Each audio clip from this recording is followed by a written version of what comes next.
pour une opération de nettoyage très haute pression d'un échangeur. Cette mission n'est pas sans risque et les opérateurs doivent respecter des consignes de sécurité que nous allons voir dans cette vidéo.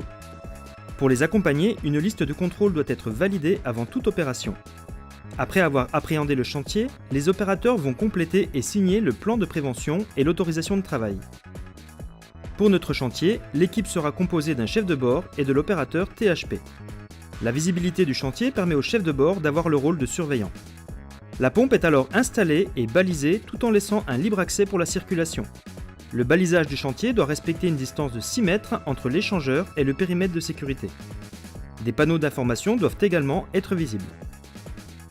La fiche de secours doit être à disposition sur le chantier. Pour éviter les risques de chute, les opérateurs dégagent le poste de travail. Ensuite vient l'étape de la mise à la terre et de la liaison équipotentielle pour éviter les risques liés à l'électricité statique. Un câble est tiré de la pompe à la terre du bâtiment, mais également de la pompe à l'échangeur pour respecter l'équipotentialité. Au niveau de la pression, les opérateurs vérifient que les accessoires sont conformes à la pression délivrée par la pompe. Après avoir déroulé complètement le flexible, ce dernier est raccordé à la pompe en respectant le point de contrôle suivant. Le raccord est en bon état et le flexible est protégé des écrasements ou des angles vifs qui pourraient le détériorer. Ces vérifications doivent être faites sur toutes les connexions de la ligne haute pression.